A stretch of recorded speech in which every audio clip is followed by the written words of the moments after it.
We are live. And welcome everyone to episode 27 of the podcast, How Do You Know That with Robert Hollis. And we are so glad to have you with us today. Before we get things going, if you are watching us on YouTube, please hit that like and share button, as well as the subscribe button to subscribe to our YouTube channel. And if you are listening to us elsewhere in the podcast universe, please like and share this with your friends and help us spread the word. Also, if you'd like to join our exclusive community, the Inner Circle, you can join us by going to roberthollis.com/join to register, or click on the link at the bottom of this video. There will be lots of great exclusive content, and you'll be able to participate in our special breakthrough sessions that take place every Thursday to help you move forward to the next level. Today is episode 27 of How Do You Know That? And we've got a great topic for you. How important are words? Now, allow me to introduce our host of today's show. He is an entrepreneurial evangelist renowned for his incredible achievements. He is also known for inspiring countless of individuals around the globe with his unwavering determination and spirit, and he has also helped 67 people, as of this date, become millionaires. Known as a mentor, GPS to success, and a dear friend, ladies and gentlemen, Robert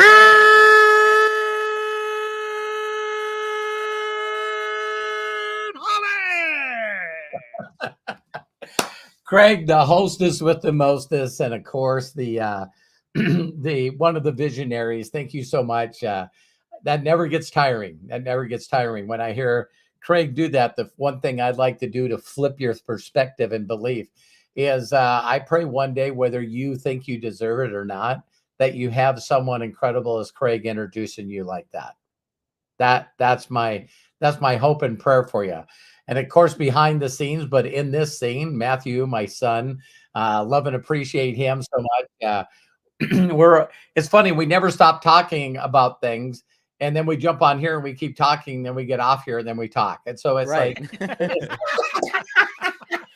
So- we actually were talking about interesting stuff before we just went live, and then we're like, it's 1:01 at PM. We got to get on. We got to talk to everybody. So And Craig and I had some great talks today as well. And you know, it's this is such a powerful statement, because there's a lot of people don't want to believe what I'm about ready to say, and we'll open this up because I always, when I first heard this, it was one of those things. If I would love anything, is again to help you with your awareness. And I believe the stories that we tell, the podcasts that we have, is to really get you to understand that you do have control over your life. You 100% do, even though you would like to fight me in a debate to prove otherwise. You would rather fight for the right to be right, to prove to me that your individual struggle that you have right now is not only something that you can't stop from happening, but you really don't believe that you have the ability to change your situation, environment, and everything. And I understand that, because when I first went to my quote unquote first personal development seminar, I heard some of these insane, stupid phrases. Like, if I change, everything changes. Yeah, bullshit. You know what I mean? And then what my mentor did for me, I want to do with you guys real quick, and then we'll just start opening it up and sharing. But he basically said to me and everyone that was in the crowd, he says, don't you ever get pissed off of how programmed you are already? And we would all go, well, what are you talking about? And he would play a tune, and it would go plop, plop, fizz, fizz, and then he would stop it. And everyone in the audience would go, oh, what a relief it is, and he would do these over and over and over. And these are things that none of us made a decision that, you know what, I'm going to remember this jingle. I'm telling you right now, I'm going to remember this jingle. And of course, he done songs like, there was a lady, a lovely lady that grew up with 3 girls of her own. All of them had hair of gold, like their mother. The youngest one. No idea what you guys are saying. So Welcome to the Brady Bunch, Matt. Yeah. But there's these things that we listen to, these jingles and these songs and these things, but yet we don't know what we do, why we do. And all of a sudden we might hear a number of times a day, da da da da da. I'm loving it. I'm loving it. Yeah. It's like, and then we're driving like 10 more minutes and you go, are you hungry? Yeah. You know what? I haven't had McDonald's fries in a while. I kind of want them right now. But yeah, you just plant something in everybody's head. Yeah. Right. And so here's something that you guys may or may not know. You can Google this and check it out on AI to prove that it's fact. But before the government caught on to it, there was actually commercials and stuff in movies that were purposely done to do subliminal programming. They were actually doing things on the screen that we watched and we didn't know, that was changing our programming on how we believed and thought about things and how we purchased them. And somehow this secret got out and the government said, you guys can't no longer do that. You got to stop doing that. Now we're going to continue to use it. No, I'm kidding. But, or am I? Okay. Anyway, but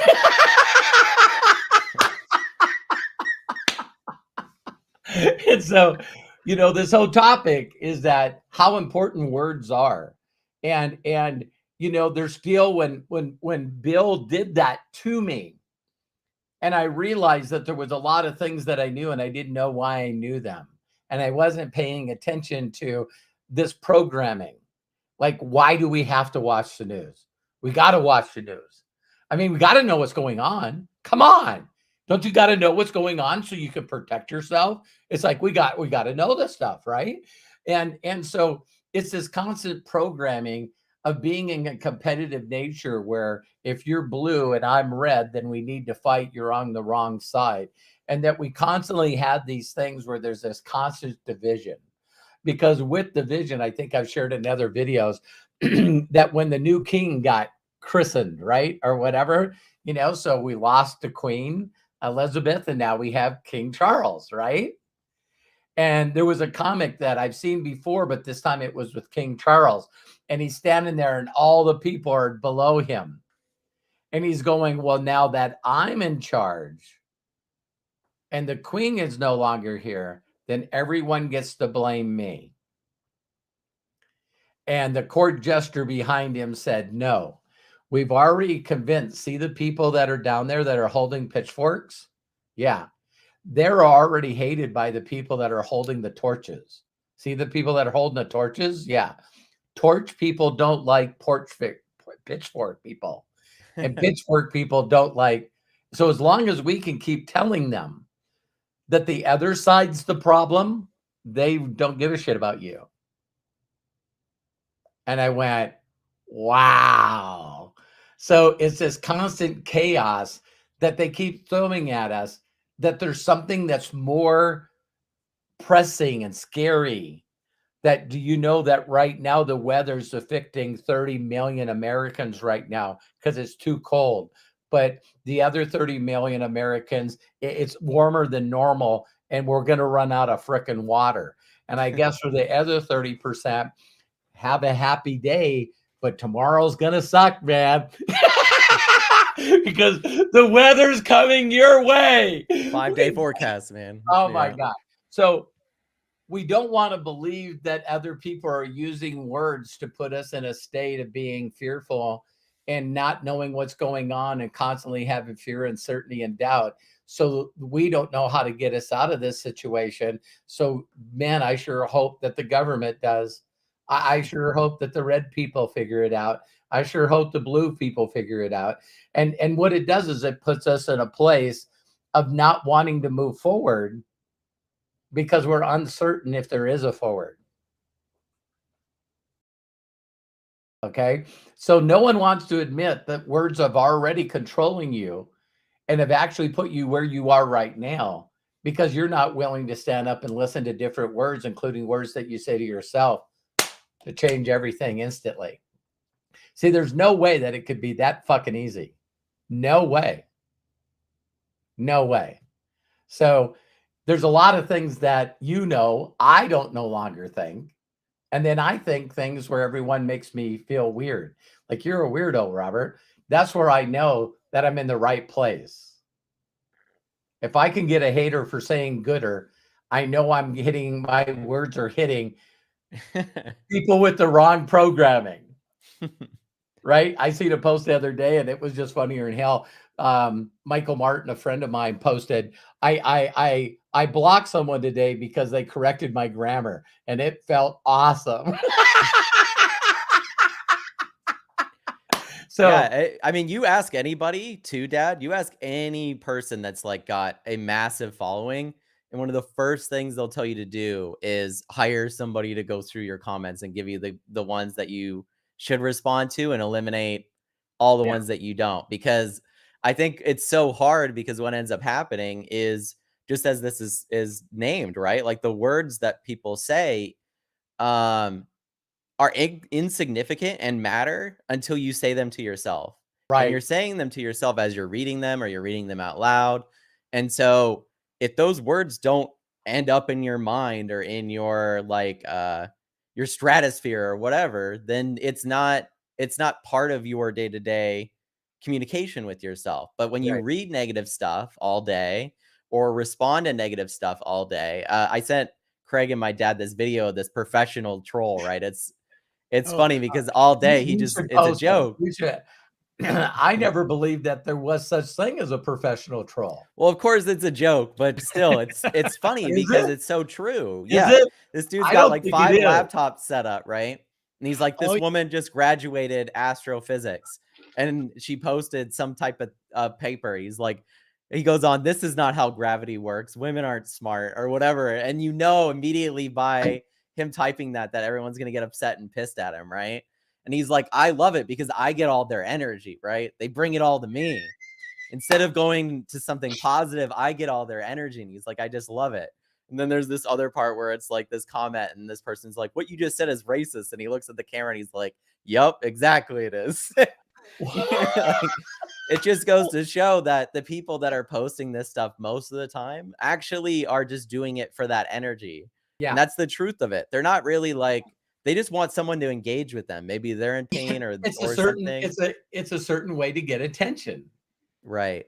So true. What about that troll that we had a little while ago, Robert, that was talking specifically about what you were doing, the guy with the YouTube channel. Okay, accept it. And what did we do? Moved on. I wouldn't actually call that. Yeah. I wouldn't call that guy a troll even. I would say. Yeah. It's like, if we don't give him any energy or any, it's hard to be a debater if you don't have someone to debate with. Exactly. Yeah. Well, and that's how important words are. Yeah. The ripples that you make, no matter what you do, are going to cause, crashes, and then they're going to cause, momentum. So what ends up happening is, the larger you get in anything that you do, you're going to have people that are going to go, this is not okay. You should not be doing this.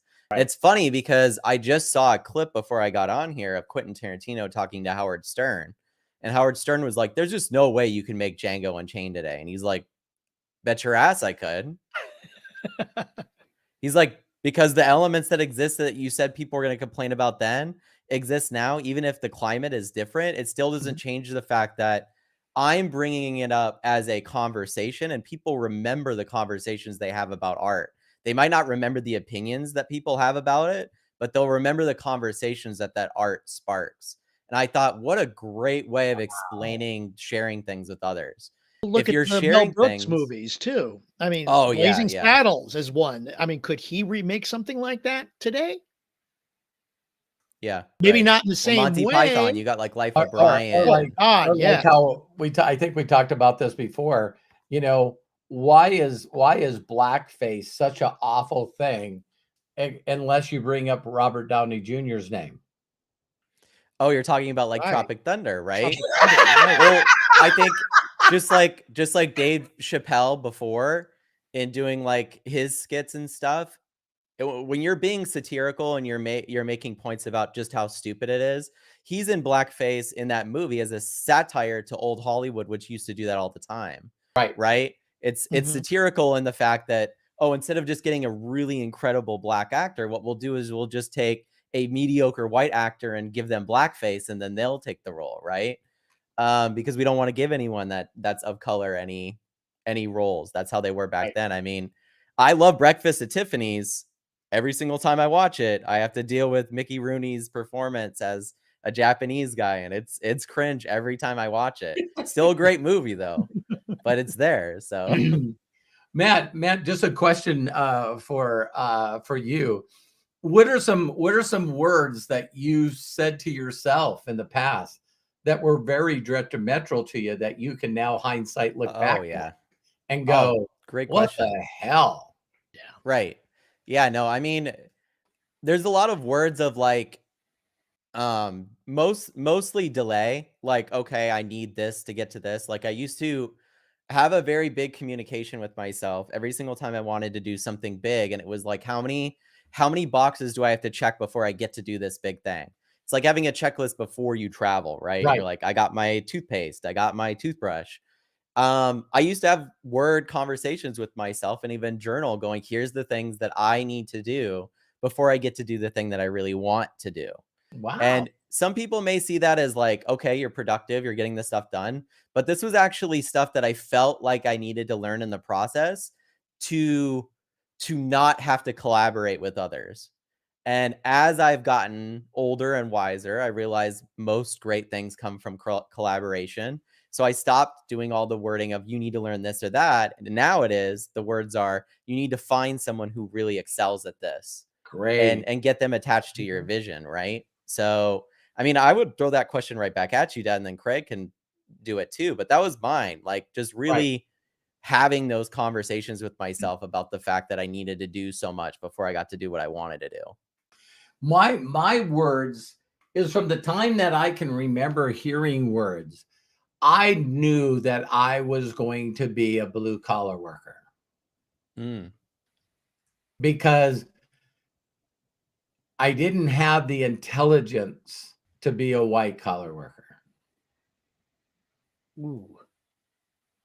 That was for the people that were smart enough that went to big colleges and got degrees. So being a blue collar worker, I knew that I needed to be good working with my hands and figuring out problems that dealt with mechanical issues. And that for that reason, a blue collar worker always worked for somebody. See, blue collar workers are never smart enough to own their own business because that takes a degree. Yeah. These are all like limiting beliefs that people say. Yeah. Right. And I grew up around a bunch of them and they all said it. And I believed every word of it. I believed every word of it until I ran out of options. So when a doctor told me, you're not going to be that kind of blue collar worker anymore, you're not going to be a mechanic, I believed those words, which were bullshit. What right did that guy have to say, man, you're not going to be a mechanic anymore, better find something else to do? Holy shit. Someone with a white coat that was one of those white collar people that were professionals knew more than me and knew I no longer could be a mechanic. Now I'd like to find him and buy him whatever he wanted as a gift for saying that to me, because that's the day that my identity died and made me humble myself so I could reinvent and create myself into something new. That's a deep, seriously, because I think in those types of situations, having conversations from someone of authority, especially if you've been raised, like you said, your whole life to respect their intelligence. And it's so interesting because we'll watch movies like Rocky, and I know you like a lot of these films, but the underdog story. And it's like every single time you have someone say this can't be done, most of the time they're like lacking a fundamental part in understanding how things are done, which is like the human spirit of wanting to get things done. Because there's analytical reasons why things wouldn't Yeah. work. It's like he's maybe looking at you and going, there's no way he's going to barely walk or run, let alone be able to move around easily. Right. So my analytical process is you need to figure out something else to do. And this is something that people say a lot about doctors, right? That it's like their responses sometimes are non-emotional, and that's why they have nurses, right? Because a lot of the people that are in nursing are very emotional people, in tune with people's emotions. And that has been my situation with nurses most of the time. My situation with doctors, I've only met a couple that are actually like normal people. Not that it's a bad thing, because I want someone that's thorough there doing it. Yeah. But well, we talk about words. Words are so powerful because it's not only things that we think and say about ourselves, but the power of being able to tell a story, a power of to be able to say a joke that may offend or make a whole audience laugh until they're crying. Those are all not only timing, but patterns of words that you use, sort of like a wordsmith, that you get to use words to make them go through a series of emotions that anchor something. So a person, show me the money, it's like, Quan, it's like these things, whether they're made up words or not, that we all get to hang our hat on. You know what I mean? It's like, wow, build it and they will come. You know what I mean? It's like, it's like a lot of people, I heard this just recently, that I guess Kevin Costner, and sort of appreciation to, am I saying his name right? Ray Liotta or whatever. Ray Liotta. Yeah, I know that he's probably already passed a few months ago, if not even a year ago. But the voice that you hear in Field of Dreams is Ray's.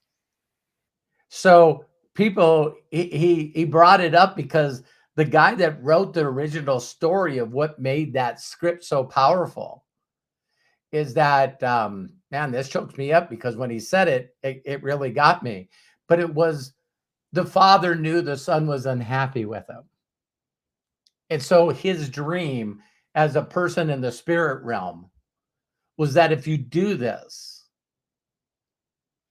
he'll come back and there'll be that connection. So, throughout the show, when people are saying, did you hear it? There was only a couple of people that followed him. And if you remember, when the little girl got knocked off the seats, and she sort of got a concussion, and you could tell that she was hurt. When she came up, now she's a different person because she hit her head, and she said, Daddy, they'll definitely come. And they're all looking at her like, what? Now, they'll come. Everybody's going to come. I mean, those are like the goosebumps moments that you work for, like when you're telling a story, or even you brought up jokes, right? A lot of that is knowing the right words and paths to say, to elicit those feelings and to bring those things. And I think whether it's positive or negative, it's something that not a lot of us think about when we communicate with one another, how much our words actually matter. Thank you. Whether it goes back to you, someone saying you're great with your hands, you could be a mechanic, right? Even all the way back then to now, right? Like every single time we think, oh, can we do YouTube, or would this be a right path? It's like, absolutely, right? Because we're now speaking those words to ourselves. So with that said, Craig, do you want to answer that question as well? What are some words that you struggled with? Oh my gosh. And tormented you, or no, I still struggle, honestly. Sure. It's a constant struggle. But it's, Melody put it so well in the chat here. The words that we say to ourselves are the most important. And I was saying words, what if, but, can't, things like that. And I don't know if I can do it.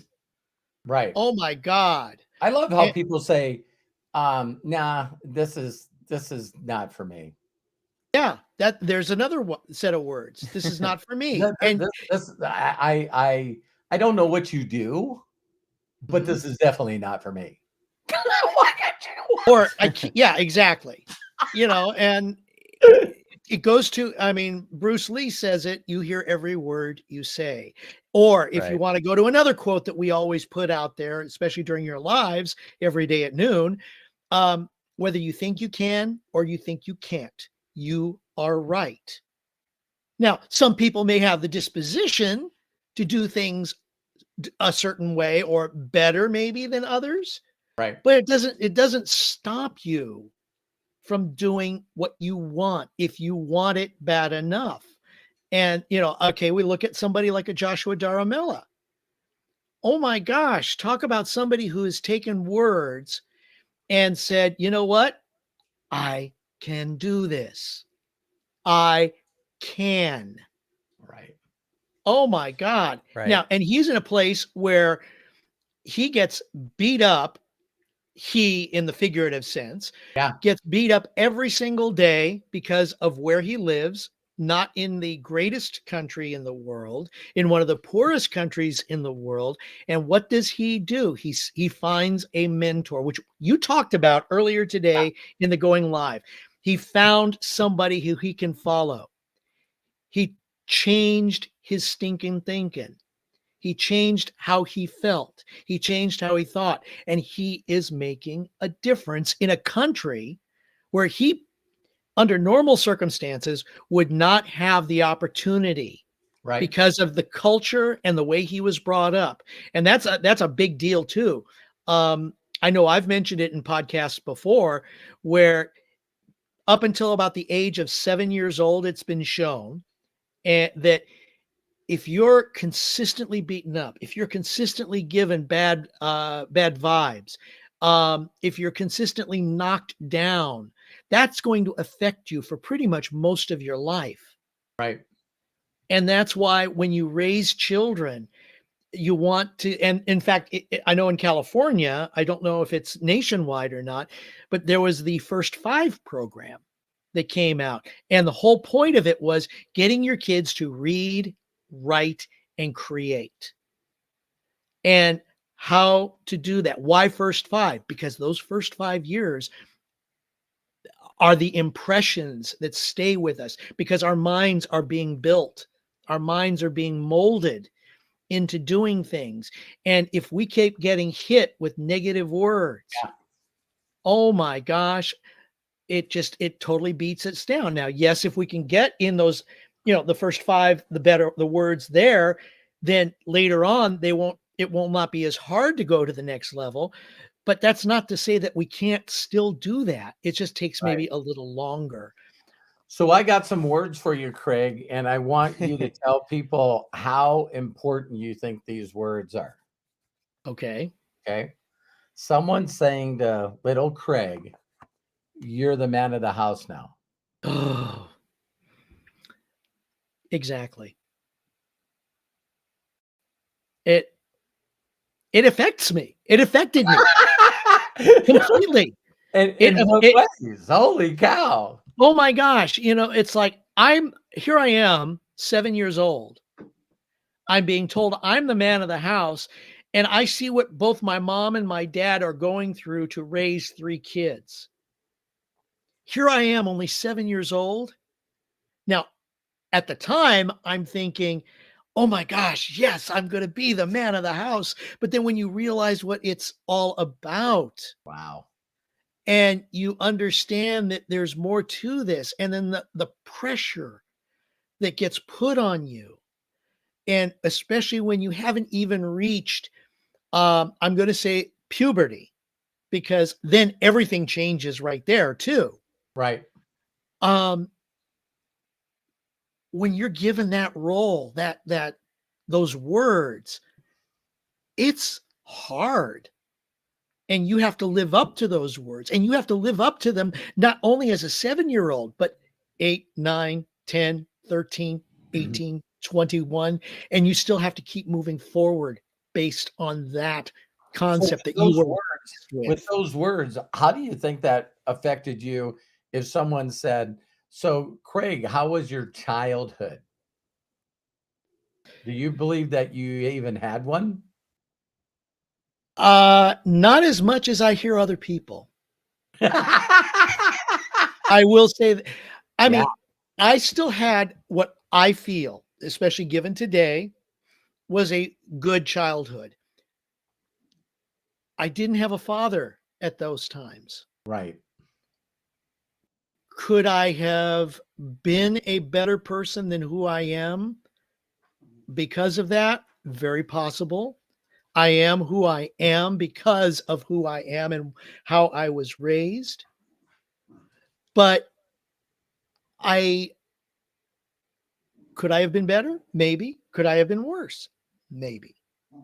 Yeah, that ends up getting into the butterfly effect. I don't, Yeah. like I think no matter what your experience is, it always comes down to how you view it. And it's the same Right. with words. Sorry about the dogs, but it's the same with words. It's very much perspective based. And it's like, and Dad, you've talked about this, right? Yes. And Mhm. Craig, you Yes. have as well. But it's like, okay, you get older, you get wiser, and you start looking back not with as much anger, hopefully, or Right. disdain for mistakes you made or mistakes other people have made in your life. Yeah. And you start looking at them as wisdom, things to not only learn from, but to share with younger people or to share with others. So they don't have to go through the exact same shit that you did, right? And it's like if you could have Exactly. talked to yourself at that time, Craig, it's like you don't have to have the weight of the world on your shoulders. You can still be both of those things. But when you're that young and you're being shaped in that way, I think it makes it very hard to like think of anything outside of that, right? So Yeah. you just end Yeah, up I remember, in it. and when you hang around people that really ask themselves all the time, is this really true? If what Mhm. you know isn't so, when would you like to know? Or how do you know Because that? yeah, Right. so that's when I started hanging around people that didn't believe in the struggle, like I talked about in the video today. They're like, no, there's definitely resistance, but resistance is just simply whether or not you want it bad enough. Not everyone can lift their weight over their head. In fact, Mhm. less than 1%. But there are people that lift their weight and more over their head. Right. Was there resistance? Yes. But there also was this thing that people don't get in life, where why do someone climb a mountain? Why does someone want to be a billionaire? Um, it was part of the quest. It was there. It was just there. So that's why other people don't understand it, because there's got to be a meaning behind it. There's got to be a reason why to climb the mountain. Um, Not really. Not really. It's just someone told me that there was 5 tall mountains in the world, and there was very few people that have ever climbed all 5. You know what's interesting about what you're saying too is that there's been such a massive shift in what that is, right? Because like I think you may say that this is social media or like the more modern times that we live in, but it's like I just saw an article not too long ago. The amount of people that hire Sherpas and go up Mount Everest now is like insane, Yeah. right? It's more than there's ever been. It's never been safer to do it because there's so many guardrails. It's still dangerous. People still die up there. You still have to train for it. But they've almost commercialized something that was a personal goal for someone else back in the day. Isn't it And it's cool? really interesting. Well, it's an interesting thought because now are you climbing Mount Everest as a personal goal because you see it as a mountain to climb, or are you climbing it to tell other people that you've climbed Mount Everest? And Ah, it's a Oh, really interesting difference and duality in the way that things are now and used to be, because I do believe that we have such like talking about words, we have such a control problem with other people sharing our story. We want to be in control of what our story is. When if mhm. you look through history and you look at the reality of the situation, odds are you're not going to be the one that definitively gets to tell your story. Somebody else is, wow. right? After whether you're long If gone it's or if it's it's your told friends at or all. family. If it's told at all. Yes. Exactly, right? So it's you see biopics or certain things come out every single year, movies or whatever about certain celebrities, and they'll go, the one about Napoleon just came out, and they'll go, that didn't really happen that way. And then Ridley Scott came out and he's like, well, I just thought it would make a better movie if that's the way that it happened. Right. And it's like, yeah, but we're dealing with real history though. Yeah, but he's the one that gets to tell this story. He's the one that has the money. He's the one that has the time. So he's going to tell it the way he feels he wants to. This is the same guy that made Gladiator. So it's like, you know, he's not exactly rigid in how things work history-wise, right? He's in that Tarantino world of like, I'll make it entertaining even if it's not reality. Which I'm totally fine with, because that's how storytelling works. You talked about Whisper Down the Lane, Dad. That's exactly the way that it works. How many here believe, and this is a how do you know that statement, that Napoleon was a short person? Yeah, they told us in school. That's exact total and complete bullshit, of course. Yeah. Not short, totally normal size. Everything's apparently normal, you Come know, on, all that stuff. The reason he killed so many people is because he had the Napoleon complex. They even came up with a word for it. Right. Yeah. And that's interesting, gotta right? be When you true, think about that, because you could the internet said you so, could right? have a whole entire monarchy that grows and grows and wins and takes over land and does all these things. But hundreds of years into the future, we're the ones that get to tell this story, and we get to tell it any way that we want. And in some versions of that story, even in curriculums, he's short. So that's how it's told, right? Because the winners get to tell the stories, not the losers. Right. But it's an interesting concept when we're talking about words, because when you talk about self goals or the way you say things to yourself, I think it always comes back to that, like, how do I want to tell my own story? Right. And like, not only just letting go of that, but also accepting that you are the only one that gets to tell it to yourself. So don't let other people tell you how your story is. Matt, the dump the download that I just got when you said that is this one. So when your story is told, is your story going to be that you didn't do the things you were supposed to because fill in the fucking blank? Depends on who's telling your story, because it's subjective. Because you can have people that conquered and did great things for humanity, but were awful spouses and parents. Just not great at all with relationships, but they changed the world, right? And to one person, they might go, I strive to be someone that puts a dent in the universe in the same way this person did.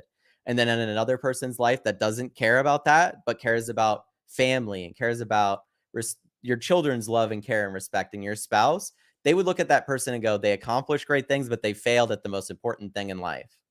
And that's so subjective. And that's why I say you get to tell your own story, right? Right. Because that is the truth. So I don't know. You could say that about anything. You could say that about anything, and it could go, okay, and I'm going to step on some toes when I say religion. Yep. That was the first image that came up, Matt, when you were talking about this. I mean, no disrespect to the religions that are out there, but how do you know? Again, and you know, I have very good friends here that are of a variety of religions. Do we know that Jesus said that, did that? Didn't he have struggles? He did. At the end, he did. Yes. Major struggle. According to the story. According to the story. Okay. And that's subjective, right? Exactly. Still. Now, does that mean that you should believe it or not? That's up to you. Those are the words that were imprinted upon you. Were those the same words that were imprinted upon me, upon Matt, upon Robert, upon the people that you are with? Maybe you can go to one church, just like you're saying, Craig. You can go to one church and Noah's Ark really happened. Right? Exactly. And then you go to another church and it's a parable. It's a story about survival and rebirth and all of these different things, right? So that's a total different interpretation. Some people believe Noah's Ark really happened, and some people believe that it's a parable for, you know, like the things I just described, right? Right. Inner stuff. And that's what stories really, in my opinion, are, whether they're real or not. So it's like, it doesn't need to be real for you to learn from it. But at the same time, some people absolutely take it as reality, right? Exactly. And you got to respect those people too. But at the same time, that's not my reality. So one of the things exactly. One of the things that I've always tried to do in connecting and building relationships with people is I've always been fascinated I've been to temples, I've been to kingdom halls. Some of you that know the religions know where I'm talking about, and it's amazing synagogues. I try to befriend everyone, and I try to find out, and they usually end up inviting me. I'll usually say, listen, how do you worship? Where do you go? And so in all the different places that I've been where a person was appointed as the person that was in front talking about whatever they're talking about, there's some places where the message made me feel depressed. And then another group that claimed that they believe in the same stuff. And I've gone there and I felt like I was walking on a cushion of air. Mm-hmm. You know what I mean? That I was so uplifted and optimistic about who I was, where I was, and what was going to happen in the future. That's pretty interesting that you can have two different storytellers and so-called the same belief and get different feelings. Oh, absolutely. Yeah. And it's the words, right? It's the words, the power of the words. Mm-hmm. Why is there, okay, let's go to the Eastern religions too. Obviously, there are people that believe in the Hindu faith. There are people who believe Buddha. There's the Jainists, just to mention a few of the, and there, this is where is religion so important? It can be to the individual if it helps with their moral compass. Okay. Right. But as it relates to you, me, and the other people, how important is that? Just because this person happens to be Buddhist, this person happens to be Hindu, this person happens to be Christian, Jewish, whatever. Why can't you understand the fact that this is how they are and accept that? And I know we've kind of brought that up in the past too, in previous podcasts. But it is, and it's the words that come together that shape what it is, how we were raised, how we were brought up. And Robert, you've shared, that you've been, I don't want to say the word indoctrinated, but you've experienced, that's the word, experienced other faiths in the way that you were raised, yet you still have an incredible following. Yeah. And it's only because I believe that I have a following because I'm okay with coming from the point of not knowing. Mm-hmm. You know what I mean?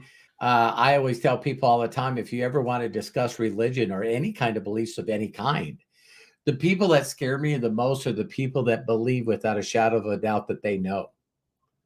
Those are the scariest freaking people for me on the planet, because you might not look at yourself this way, but that's where you get the fanatics on every side. Is there's no gray. Everything's black and white. And if you don't think the way and do the things that I do, then there's really no reason for you to be on this planet. That's pretty fanatic. Well, it's like the control of the story thing. It's like I want to tell my story, and since you're involved in it, then therefore you need to adhere to my story that I want to tell. Yeah. Instead of just going, hey, they're their own storyteller. They're doing what they want to do with their lives. And, religion is a really interesting topic as far as words go, because every single new version of the words just bring a whole new denomination of it. So it's just, you're like, hey, look these how words many were said interpretations, the same phrasing from the Bible, whether it's the Old or the New Testament or the Quran or whatever book you follow, has different meanings to different people. Right. Yeah, no, like you can have an incredible Oscar nominated film like District 9 that's about apartheid South Africa, and some people might see it as a dumb alien movie. I had to make it. It came to me, so I had to say it. They're definitely words. They're definitely words. Right. Yeah, that's funny. Yes. Yeah. I want to do a quick shout out to James Saunders for being a super chatter 3 times. I Thank don't you, know. James. Oh, thank you, James. So, Yes. Thank you know, you. 1999, 999, 499. So I guess James just wanted to be in on every level. And he Get in he where you fit usually, in, you know. yeah, he It's everywhere, usually every is. level. So thank you, James. I Thank love you, and James. love and appreciate you. Okay, so let's turn the subject to thoughts or words that we said about ourselves that we figured out later wasn't true. So you guys know that, you know, one of the things of me being able to tell people everything that I've gone through, what are some words? Because, you know, we hear this in every situation. I know when I watch documentaries, isn't it amazing? And I find it fascinating and amazing that the 1 or 2 words that someone could say during a person's journey to just set them on the path. It was Right. so, you know, of course, I found the silver lining and the doctor telling me I'd never be a mechanic again.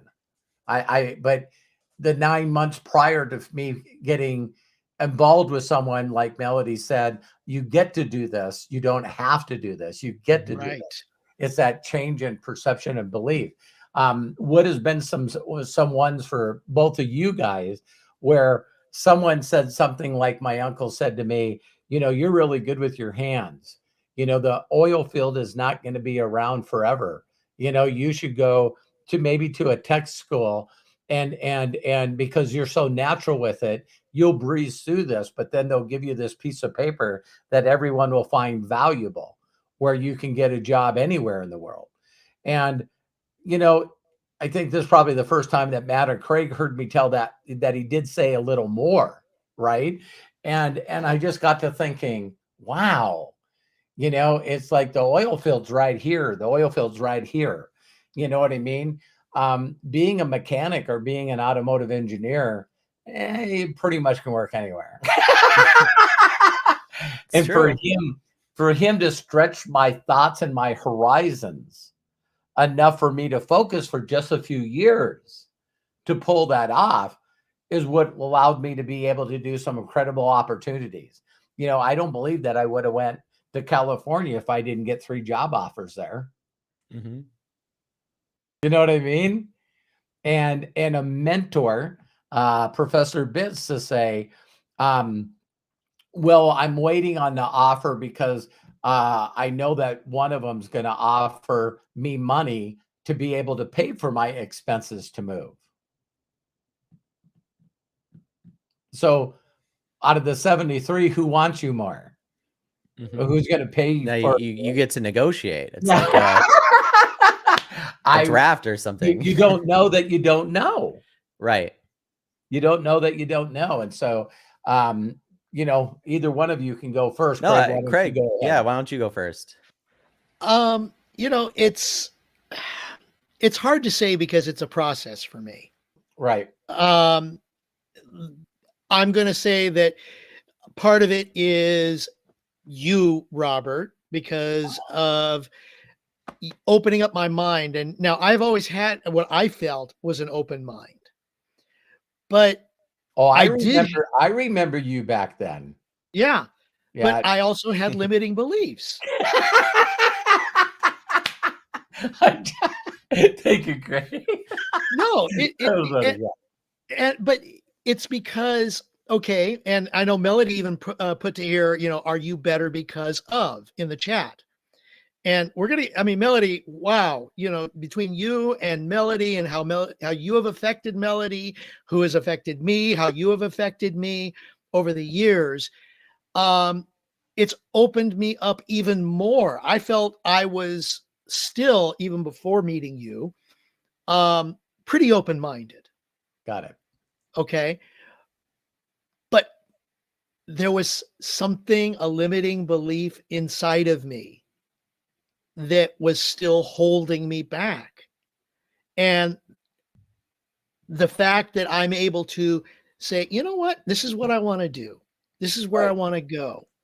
And even though I had mentors, I had father figures back then who would say, okay, here's where you got to do, here's what you got to, you know, things like this, still was not quite the open mind because I still had those limiting beliefs in. Yeah. And yes, I accomplished certain things. I was an A student. I became an Eagle Scout. I did a lot of the things that everybody told me to do. Right. Told me to do, or that I felt that I needed to do to get to this certain level. And yes, I brought up the 40-40-40 plan. Well, how many of us have even thought of the 40-40-40 plan, especially those of us who are of the boom generation, the baby boom generation? Fine, hey, let's go to work for 40 years, 40 hours a week. We're going to get maybe 40% of our paycheck, but everything will be taken care of after everything is gone. I was The going to say gold watch. That 40% used to mean a lot more than it does now. So. Absolutely. And it's opening up your eyes and your mind and saying, okay, there's a phrasing that I've seen used before where the word impossible. Well, what's wrong with changing the word impossible to saying I'm possible? When you think about the spelling. Those are cool shifts. Exactly. When I first heard that, job stood Just for over broke. Just over broke. I was just like, what? How dare you? Yeah. Yeah. It's like, no, I'm going to work my 40-40-40. Yeah. I want my retirement and I'm going to live. No problem. Yeah. I get to live to my golden years and everything's going to be awesome. Yeah. Exactly. I think that's the disconnect right now with the younger generation is they know that that's never going to be their reality. So it's like you're kind of working, 60 hours. You're doing even more, right? Knowing that the 40% not only is not going to be there, but that odds are you're probably not going to last the 40 years either at the rate that people get worked and stuff. They definitely don't.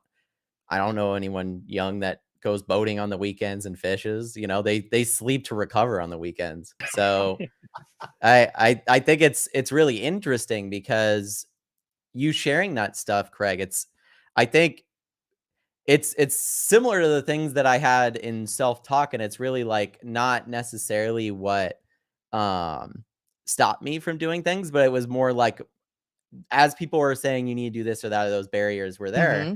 I kind of was doing that myself, right? And so when I think of like other people that have affected me, obviously, my dad has changed my paradigms quite a few times through my life in great ways. Love you too. You've done that for me. Yeah, well, I think that's why our relationship is so good still. And I think as you look through your life and you see these certain periods of time that just are right place, right time perspectives, for me, there's no bigger one, no bigger catalyst in like who I am today than meeting my wife of almost 10 years. She changed my life quite a bit because she forced me to shift the paradigm of like, I was so like rigid in the way that I thought and did things. And it was more of like a safety thing, right? Like it was more of like if I didn't release emotions outside of the protective negative emotions, then there's nothing really for you to attack, right? There's nothing really for you to go, oh, there's something wrong with you, this or that or whatever. I'm not going to show my weakness. Yeah. So when you fall in love with someone, and especially when you're like close with this person, they're going to know all your flaws and all your faults and all these things, and they're okay with it, at least to a certain extent. In the Twitter pated stage, definitely. But as we got older and we got married, she was 19, I was 22. So we got married and kind of grew up together, right? As adults. She's had to challenge my paradigms a lot in how I communicate and share with others because she's such an emotional core person. Right. And I am so analytical. So before, I was missing such a large part of the words that I would use, how I would talk to people. I was missing that emotional core, I would say, because I lacked growing it. Right. Yeah. Because in my mind, I always wanted to be like those people like Elon Musk or whatever. I'm like, I'm going to accomplish all these big things. I'm going to change the world. I'm smart. I'm going to invent things. I'm going to do these things. But every single time I started to go in that direction, I'm like, those words are not my own. Good. Right? They're Yeah. not my own. And that's maybe something, Craig, you can relate with, is you kind of get to an age or a stage where you're like, man, are these words even mine? How long have I been saying this shit to myself? Exactly. And You know? I did this because it's yin and yang. You know, Right. And my we dad's have forced that. I thought you Yeah. were putting together the energy Powerball and you were gonna. Oh, from Dragon Ball Z, yes. Yeah, Boom. But right. No, but it is really Hannah has brought out in you the same way that hopefully your partner, whoever that partner happens to be, would bring out in you the Yeah. yin and yang of looking at the other another perspective of things. I Yeah. mean, you only have your own perspective. Yeah, right. And why someone would ever say anything to you to make you think that you're not okay with who you are. See, it's pretty weird, isn't it? That we got to be so vulnerable and so raw that we can allow other people to say, you know, your version of who you are is not okay. What Yeah. gives you the right to Hannah say that? Why Right, can't right, you right. just love me? Why can't you just love me for who I am? Well, listen, you're being destructive to yourself and others. You know what I mean? Because of the way you think and the way you act and the way you converse and the way you connect. You know what I mean? And it's like, no, listen, I'm okay with who I am. You're Mhm. attacking me, and this is me. It doesn't have to be you. Well, it's interesting because if you care about the person and you respect their opinion, like I do with yours, Dad or Craig or my wife or my mom or other close people to me, when you have someone say this, the way that you go about things affects me in this way, and you're hearing their words instead of not listening to them and hearing your own words, what you want to hear, right? Yeah. You start listening and hearing what other people are saying, and they're like, you're kind of fucking deficit in this by quite a bit. Yeah. You may excel in these other areas. And it goes back to what I said Mhm. earlier, right? You might excel at certain things, but lack in others. And Right. I think all of my younger brother, I would say, is he's a lot more like analytical, but I would always say he's way more emotional than me. Yeah. Right? Both my brothers were growing up. And Yeah. so I just use that as like, oh, come on, just get over it. Like, I'm not an emotional person. Not realizing that me not being emotional was actually like very self-destructive to not only my image of myself, but having to control what other people's images of me was.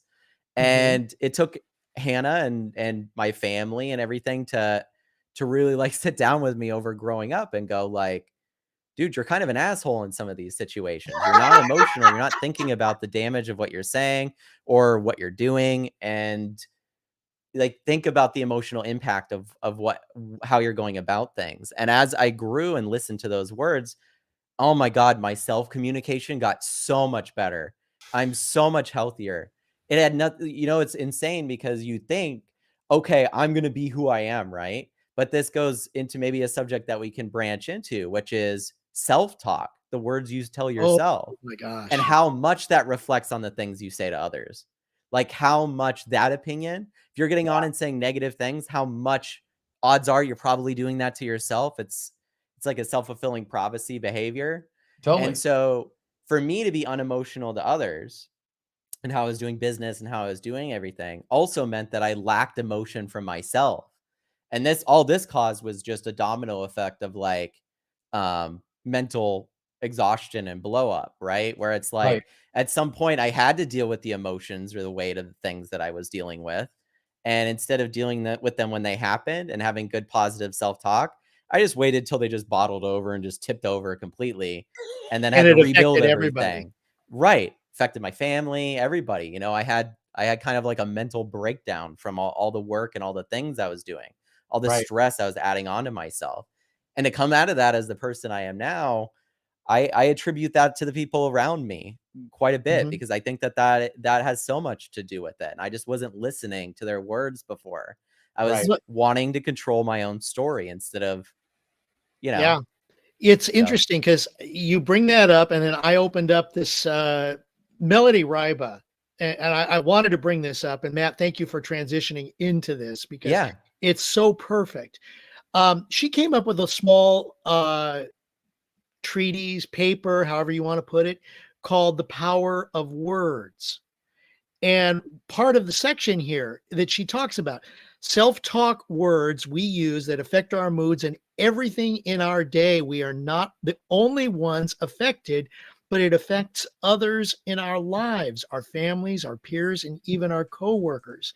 And the challenge that she gives as part of this paper is to remove certain words from our vocabulary. Now, that what I'm going to say is a caveat is certain words, or these are important words that you need to be aware of, Right. because maybe sometimes one of the first words she puts up is can't.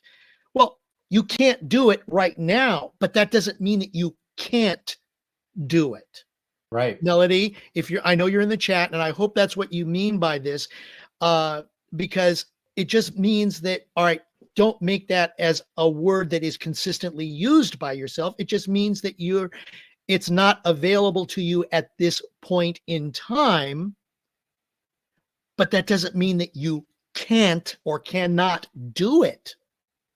I'll figure it Right. out. I'll figure it out. I'll Right. figure this out a little bit at a time. I'll figure this out. Yeah. Some other Sure. words that she puts out in this little paper: but, should, maybe, sooner or later, someday, never, won't, if, try, or I'll try. 10, 10, small little paragraphs on words that are just, they hold so much power and so much influence over Right. us. And Yeah. I'll make sure to post this in the chat so that people can find it and see. I have it up on the screen right now, so we'll post. But thank you so much, Melody, for writing this out and sharing it with everybody. You're amazing. So, Absolutely. the power in words. Yeah. And Melody has experienced. Okay, I'm going to speak on Melody's behalf. Melody has experienced this. She and I've had lots of talks about this.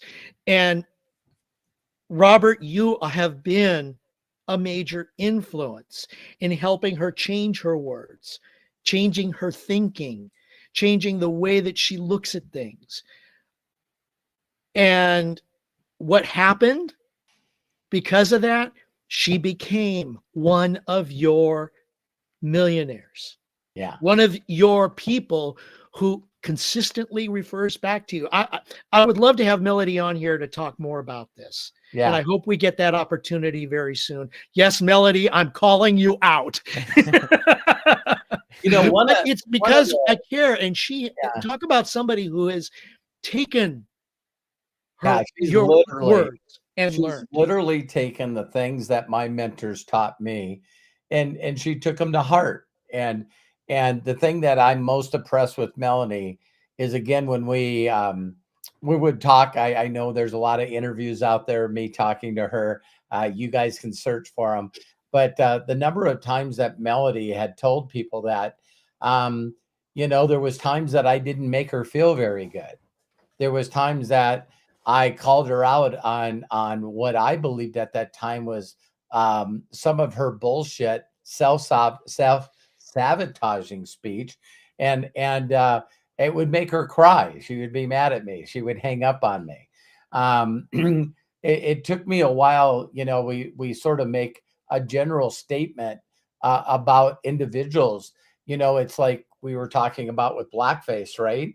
It's like I know the way that my mentors corrected me. One of the things that I consistently did that was very self-sabotaging is I wouldn't give me a pat on the back for anything. I just wouldn't. if I achieved anything, a rank or a certain amount of money per month, I would never ever give myself any credit or pat myself on the back because I still dropped the ball so much. So I could hit super, but I didn't hit master. You know what I mean? I could have So you worked always hard. move the goalpost like Oh further my and further God. away Yeah. from. And I talk about a very uncomfortable place in an airport where, my mentor is saying that he's going to punch me in the face if I didn't get out of his face, because I would never give myself credit. I would never, ever pat myself on the back for doing anything. Well, it's not like anyone taught you how to do that. I think that that's Yeah, something that, I was lucky enough to have in my upbringing, where it's like, you won an award, let's go celebrate type of thing. yeah, And if you're not taught that, or you've never had that in your childhood, like, you absolutely have to give that to yourself. You have to figure that out because it's so important, right? yeah. I still think for me personally, if I was going to give anyone a thought, is just what if you really truly don't know everything about anything? Hmm. What if you could actually get back to that age where everything was a aha moment? Everything. You seen a tree, you seen an animal, it's that's why I think traveling is so important. One time, my granddaughter and grandson, Olive and Ryder, came and spent 4th of July with us. And so what we did all as a family was we packed up the vehicle and drove up to the highest point, up by Cook City. And there's snow there 24 hours a day, all year round. You're so high. It's like it's almost 11,000 feet. And so all of a sudden you go up there, and we went through where all the water's coming out of the mountains all the time. And, you're standing on the edge of rocks watching this, this water come out of the mountains at like 100 miles an hour. And it's so loud, you can't hear yourself think. You can't even talk to the person next to you. And you're just looking at it and just going, man, I'm small.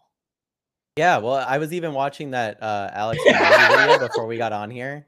He What did was you like a watching? Alex Hormozy, and he was doing Oh, it. He does yeah. this like blog, and he was saying that he thinks the best when he's on a plane, because when he's on a plane, not only is there nothing else to do most of the time but think, unless if you want to try to entertain yourself, but it also immediately, as the plane's taking off and gets higher and higher, gives you a perspective. It gives you a perspective that you rarely get to see, which Yeah. is how big everything is and how small you are. And that perspective is massive in like your ego, like keeping yourself in check and going, I want to accomplish a lot, but I don't want to demolish people or things to get to there. I want to Yeah. lift people up. I want to take care of them. And I think that's just as important with your words, right? Because you can have certain people that have led great innovations and great things, but they did it with bad words, right? Like they did Yeah. it in a Uh-huh. negative way that affected people, and it's like the greater good thing, so to speak. It's like a, I'm sure this can be found online. There was this episode um, that Barbara Walters did, and I think it was like, "Is there God or is there heaven?" Mhm. And what she did in an interview is she found the most sought after spiritual religious leaders of virtually every kind. Like the And Dalai Lama and the yeah, Pope. and she interviewed them. And so I love when she went to the Dalai Lama and she said, so you're the most holy one. And his smile, and he looked at her and he said, yeah, that's what they say. You know what I mean? And she goes, well, according to your religion, you're perfect. And he goes, and that's why I got glasses. And then she sort of giggled and she said, he goes, you know how perfect I am? I have no idea where I'm going after this. So people ask me what's going to happen in the future. I have people that follow me around that are paid to get me to the next place I need to be because I don't know where I'm going. And that's just been his whole life. Yeah. So, so a bunch of people walked out in a little village and walked into the tent and went, this is the guy, this little baby right here. This is the one. And she even asked him, is it okay for me to touch you? You know what I mean? I heard that, some people you're not allowed to touch them. He goes, you want a hug? I'll give you a hug. You know what I mean? Would that be better? And so what I love most about the interviews with the majority of the people is when she pressed them, is your belief in the way you believe the only way? And virtually every one of them said no. No, they did not say no. They said, I don't know. Mm-hmm. I don't know. And there was one evangelical Christian. He was the only one that said, my way is the only way. The other 7 billion are dying. and I'm not I'm not telling you I'm for or against Christianity. I just found that the opposite. If a Christian was wearing a bracelet saying, what would Jesus do? I just had the belief at that millisecond, if Barbara Walters was interviewing Jesus, I think he would have acted like the other 4 or 5 people that were there. Mm-hmm. To be honest, I don't know. Right. Yeah. I think, I mean, I'll have to look those up because I do remember those, I think what's so interesting about the I don't know question is not only does it get you out of a lot of shitty debates that you shouldn't be having anyways, because I mean, what are they for? They're self-serving, but no, they're people get a payoff from division. Well, that's why I'm saying it's self-serving. It's more so like, you walk away from the debate saying, I said what I wanted. Yeah, tell me really quick what you believe so I can disagree. Yeah, well, it's funny because when you said all those leaders and stuff, I remember over the last few years, right? Like Catholicism has a new pope. This pope comes out and says a lot of radical, crazy things. Like if you're a good person and an atheist, you'll still end up in heaven. What? Like, or if you're gay or something like that and you're a great person to do great things, you'll still end up in heaven. What? And so he starts saying some of these things, right? And people go, that's not the way it's always been. Yeah, but he recently said that he believes that women should be in the pulpit.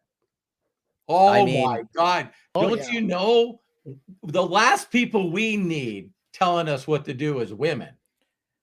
That's why it's so interesting, because it's like in the whole entire process of it, if you're in Catholicism, right? And you're looking at this and you're going, well, this wasn't the way I was raised. This isn't the way it's always been, right? Change is inevitable. It's so interesting how the belief disconnects really fast, because if the Pope comes out and says something that you don't believe in, even though he's supposed to be the holiest of the holy, right? Chosen by God, then at that point, you're saying that person isn't. And then at that point, then where do you go, right? There's a crack. Because he also picks all the people that... There's a crack. Right. He also picks the people that you confess to. He picks the people all the way down. He's the leader of the organization in a sense. So we know he's the one because the smoke came out of the chimney. Yeah. The white smoke came out. The angels made the white smoke come out. and this is serious stuff here. Oh, just because you're Jewish doesn't mean that we can't have angels come out with some smoke out of a chimney to pick somebody. Come on. Well, I think that's what's so interesting about religion is I think it always comes back to like my story may not, like, here, let me explain. For the longest time I was an atheist, right? Now I'm more of an agnostic because I do believe in some spiritual things. But before I was like, very anti-religion, mostly because I love history. And the further you go back in history, the more you realize there's coincidences in some of the newer ones that were taken from some of the older ones. And I think as I started to not, as when I was an atheist, right, I used to debate people that were Christian and stuff about their beliefs because I love debating, right? Like I said, I was doing it for myself. I wasn't doing it to explain it to anybody. I was doing it to repeat the things that I believed back to myself, so it felt good to hear, right? And it furthered my belief in it in a sense. Like it furthered me, and then I put myself in communities that believe the same. Does this sound familiar to anybody? But I would go, no, it didn't happen this way that you're saying because that book was written by human beings. The way that it really happened was the Big Bang and all of these things that were also written by and viewed by human beings, right?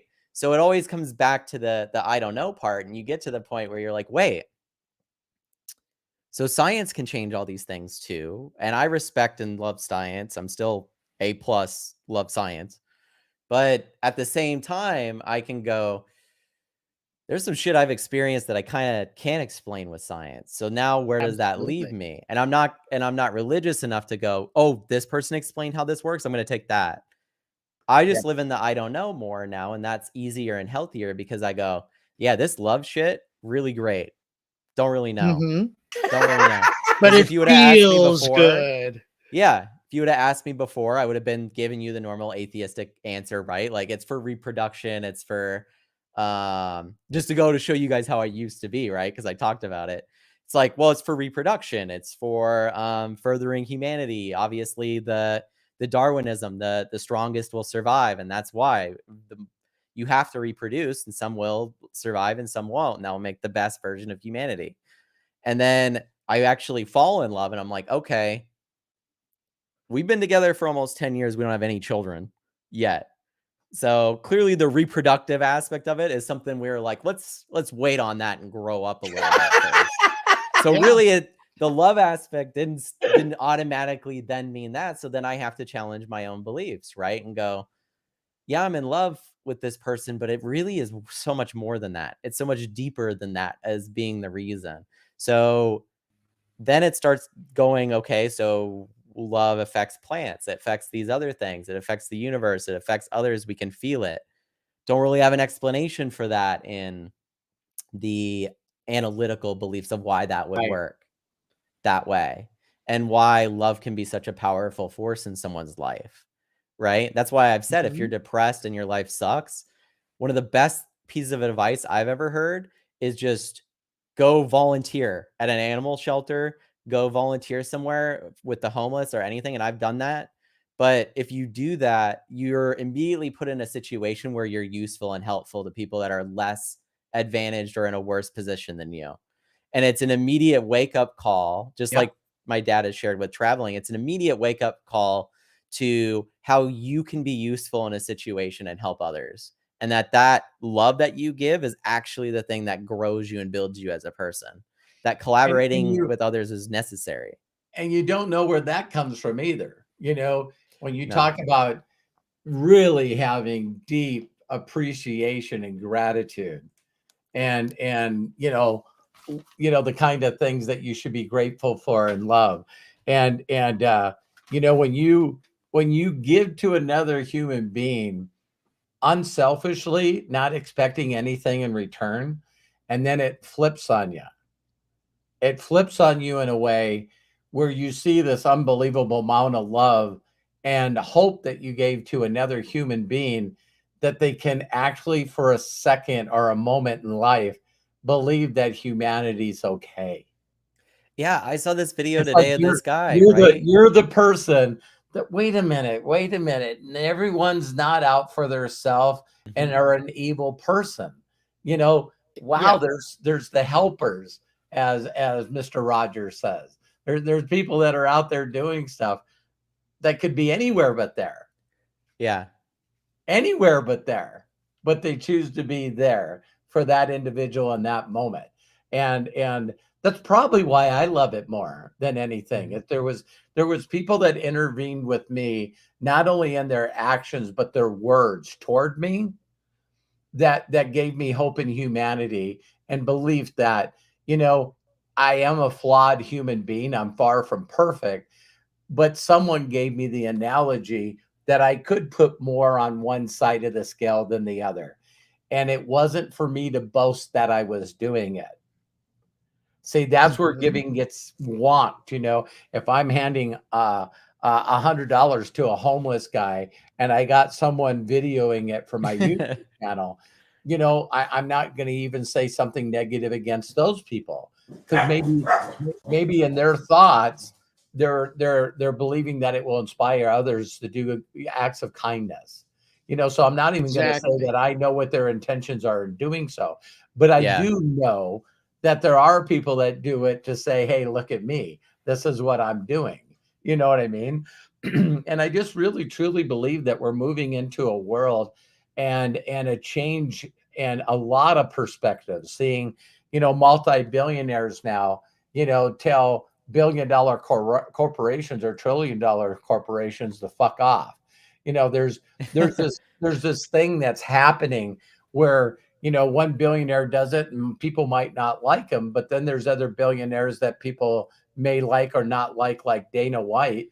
And so Dana White remembers having Peloton called him up and told him that he had to have a talk with his fighters that were from the Middle East, that were Muslim, because if they win and they put a microphone in their face and they say all glory to Allah, you need to shut that down.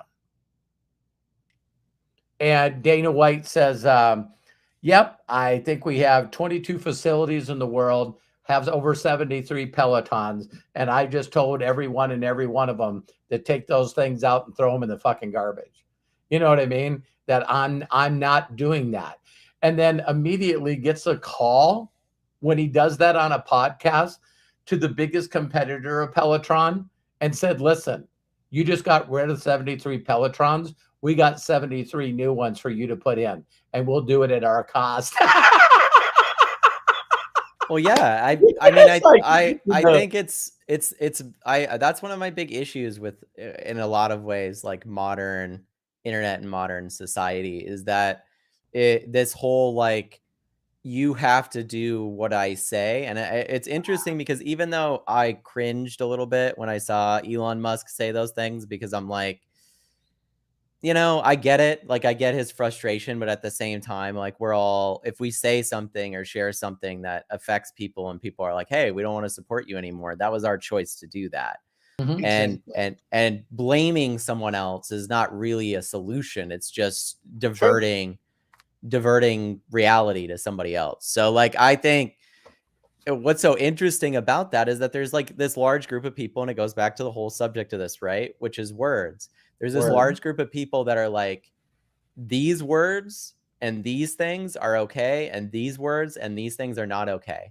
And the thing that I shared about Quentin Tarantino earlier was exactly, I think, the solution, which is the conversation aspect of it. Having conversations around these things and them sparking conversation is more important than what's actually being said. And I think what's so rare about that is we have stuck ourselves in this spot where we're so worried and thinking about what is actually said, or if they meant what they said, or what did they say, or these types of things, or what's their history and why did they say, how many times did they say that?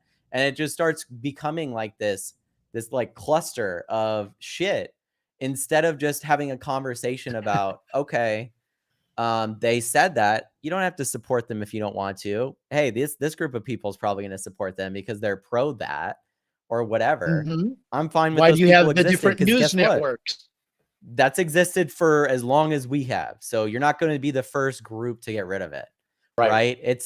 I think it's one of those things where now that I'm like 31, almost 32, and I'm an older millennial in a sense, I see the younger generation and I wish that I could like instill that in them and tell them exactly what it took me so long to learn, which is, yeah, you're not going to fucking change like anything that way. Like, it just doesn't work that way, So if it did, that'd be great. But I don't think that telling people that they're wrong does anything but get them to vote for somebody that believes in what they believe in, even more so the case, instead of having a conversation about why. And And we So, see that in our politics today. right. And not just the politics, but but the news. I mean, news was my big thing when I was younger. I wanted to be a journalist. And the way that journalism has been co-opted. Yeah.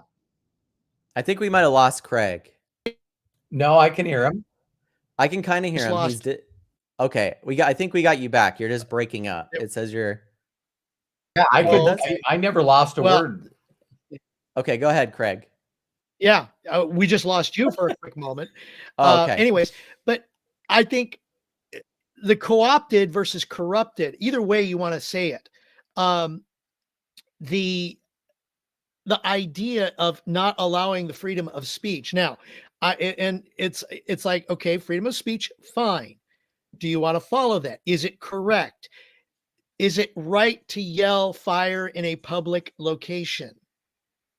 These are things that, freedom of speech is supposed to protect us with. And then you have the people that have co-opted and corrupted speech and language and the way that it is in politics. And it is what kind of took me away from journalism. I still think that journalism is valuable, but when it's done in the original sense of it. Right. Because yes, words are important. How you say things is so important. And it's a shame that we have done what we have done to the words by today's standards to cause such a division in society, in our society, and not just our society here in the US, but in other societies worldwide. So words do matter.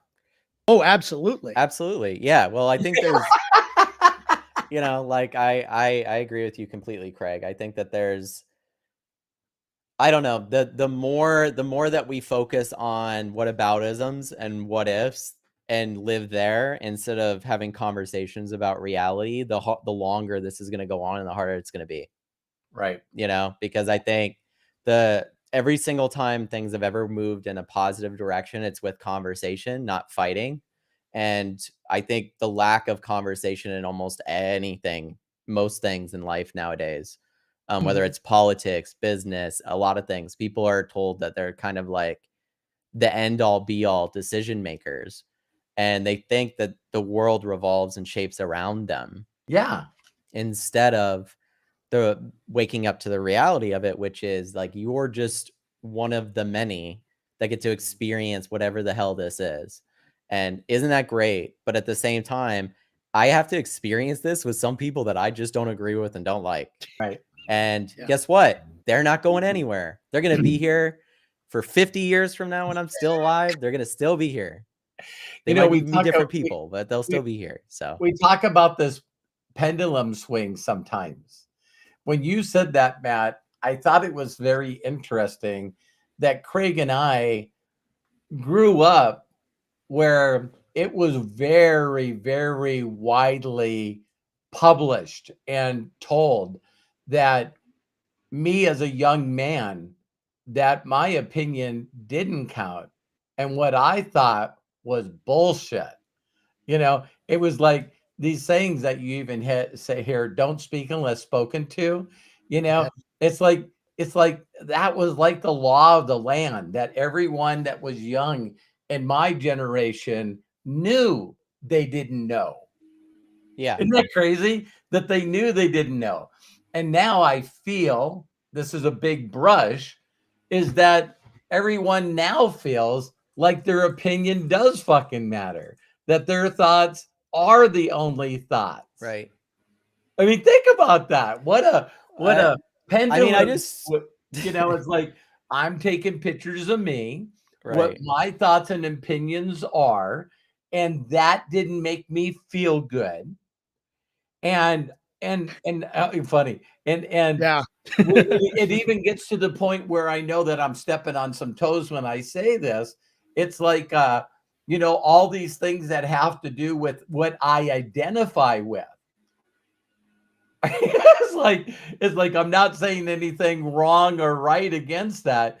it's just, that's got to be why the older generation doesn't get the younger generation. It's like, listen, there was a lot of times where I identified with not wanting to go to school. I would identify myself as a person that just did not go into the box. I knew, see, here's what was such a blessing about saying that I was mentally challenged is all the people that were educated were in agreement that I didn't fit in the box. It was, what a blessing that was. It's like, that kid is not normal. He's got to go to special classes. He's got to have special teachers because he's a special kid. We'll be nice and just call it special. So it was very open to me that when someone held up a card and said, you know, what is this word? And I would say tum, because I couldn't see the H. And when I said the word and you see 5 adults go, this kid has a problem. Well, it's interesting because like the more, go ahead. Sorry, Dad. And then as a kid, you look at them get quiet, turn to each other and whisper.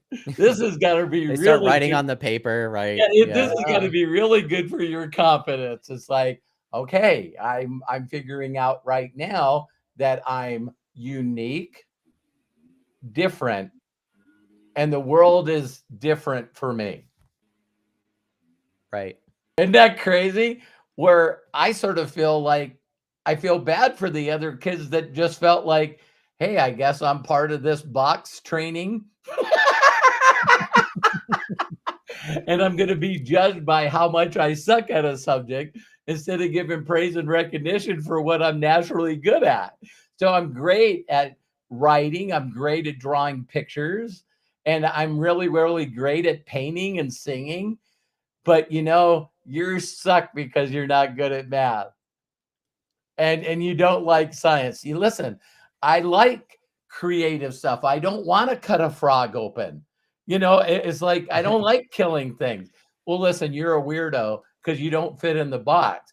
But they had to be in the box until they discovered that. Yeah, no, of course. There's, Yeah. I think that when you know, and I sent this to you guys even earlier. It's like, over 50% of the adults in the United States can't read above, I believe it was a 6th grade level, 6th or 7th grade, or maybe it was higher than that. I don't remember. But it's like, okay, now we also know that 95% of all adults went through the United States educational system. So what the hell? Right? Like, because that now we know there's kind of, that's kind of the way, right? And I think it kind of goes back to like, even at that moment in time, Dad, when someone's telling you that, all you get to do is realize very early on that you're unique and that you're not going to necessarily fit in the machine. And I think that's kind of just gone a little too far in the other direction where like, right, where it's more like, I think it's more so the case where people not only need their own personal identity, but then they kind of like live based off that identity instead of having factors that make them who they are. Like if you're interested in something like sports, like football, then you are a football fan. And if you really love it, then maybe you're a football fanatic, right? Yeah. But that doesn't mean that Matthew is a football fanatic. It just means I love football. Yeah. Right? Oh, gosh, it's one element of who I am. And I think the hard part is that there's a lot of, okay, this is the trait that I am, and this is who I am, and that is exactly all that I'm going to be currently. And it kind of is similar to where, like, you know, some people go through phases, goth phases and stuff like that. And I am not talking about transgender stuff at all with this. I'm just talking about in general, the way that people are and their uniqueness. And I think it's just gone so far in the other direction where now people need other people to realize who they are based off of the principles that they live by, when you have zero control over that and never will. I never will have control over that. My brother, go ahead. Go I'm ahead, sorry. Craig. No, I was gonna say my brother and I battled that. The fact that people, because I was a good student. Now, I have my sister ran into that because I led, of course, through school. And then my sister got a hold, well, you're not like Craig. And my sister actually went to a teacher and said, I'm not my brother. I remember her saying that, and I went, good for you. Yeah. And my brother, who is 3 years younger than I am, 3 years younger, when he got into school, he got the same thing. You're not, they expected him to be like my sister and I. And my brother, he totally shut down because of that. Wow. Mhm. But he went into a different direction. And when I look at my brother, I am so proud of him because he's an artist. He draws. I can't draw. I can look at things. I can line things up. I can't Did you just freehand say that draw. word can't? Oh, sorry. I am unable to. I'm sorry, Melody. I was going to say, I'll just use fancier words to get to the same. Yes, exactly.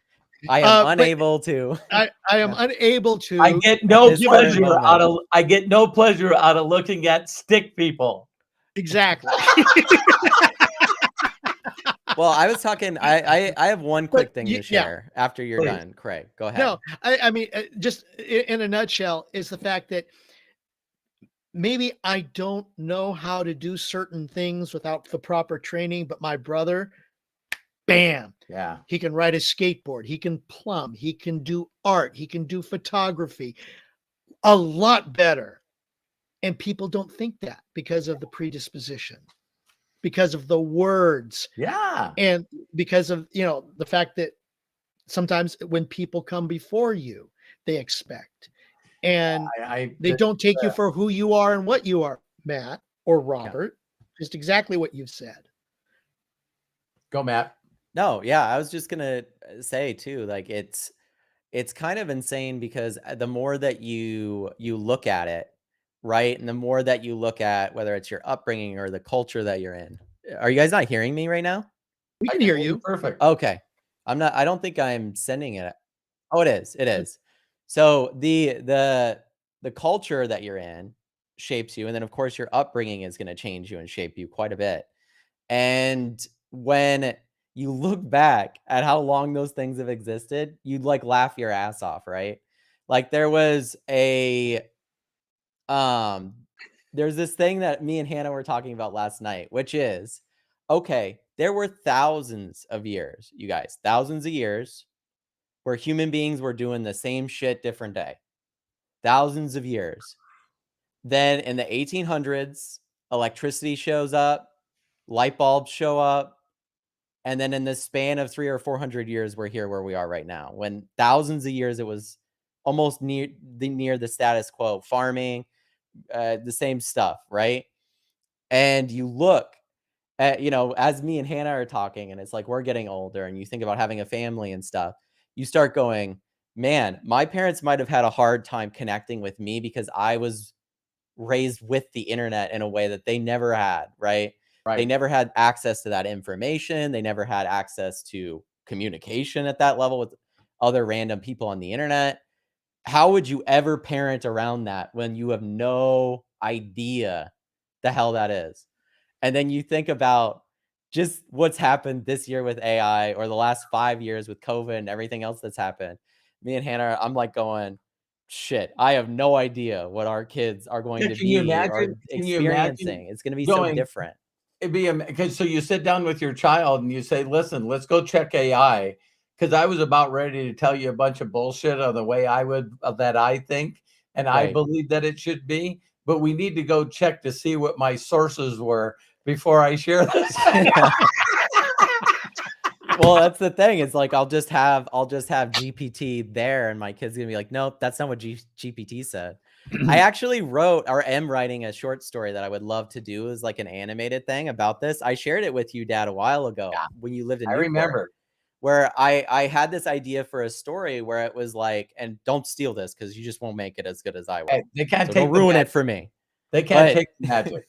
Besides that, it's copyrighted now that you've brought it up because we are bringing it up. There's no original ideas, but True. I fully expect someone else to make this, but I think that there will be a moment in time in my life where our children or my children or people in general will utilize AI for all of the wealth of human information. Like, so if you wanted to know what happened in the Roman Empire, so you're thinking about it, right? Hypothetic. What happened here? You, instead of going on Google and reading a bunch of articles, that will no longer be the way that we gain information. We'll sit down and ask an AI what happened at this time in the Roman Empire and have a conversation about it. The problem with that is what happens when you have 100, 200 years distance between the existence of AI and the non-existence of it? Because then what will end up happening is what if the AI wanted to change parts of human history and the way that they happened and didn't happen and the way that it tells us it happened? You could have a whole total different version of humanity 300 years from now, because all of the knowledge that we've gained before that we fed into a machine went, human beings don't need to know this part the way that it is. It only made them dangerous. So let's just leave that part out. I was just thinking the same thing. It's like, I want to know. So now you're dealing with totally different versions of history. Yeah. I want to know about this individual during this time.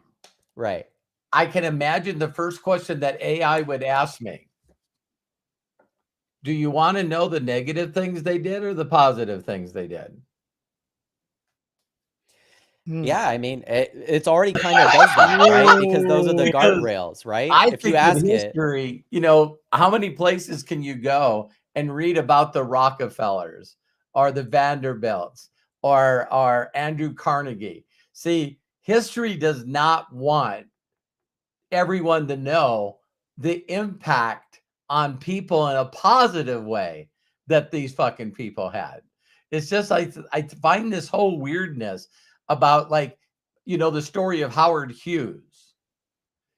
One of the best stories that never was told about Howard Hughes, that they even bring up in his documentary, that the guy was so pissed off and so erratic that he needed to find every way that was legal to not pay taxes. And in his ability to do that and figure it out, he died allowing $1 billion endowment for children forever to be able to go after whatever they want in getting the funding to go after these incredible ideas. They say that the Howard Hughes Foundation is responsible for like 3,200 inventions, where kids found out about it, went there, applied for a scholarship or a grant, and was able to go after the idea that they wanted, because Howard Hughes is trying to figure out how not to pay the government because they pissed him off on a couple of things. That's the domino effect for sure. I always love that meme where it's like that small domino and then you have the big one. I don't know if you guys have seen it.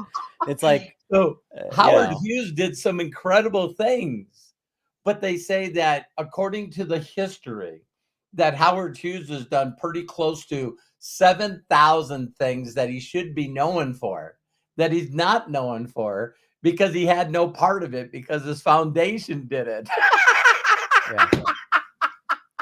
I think you think of some people like the Rockefellers. What words do you want to hear?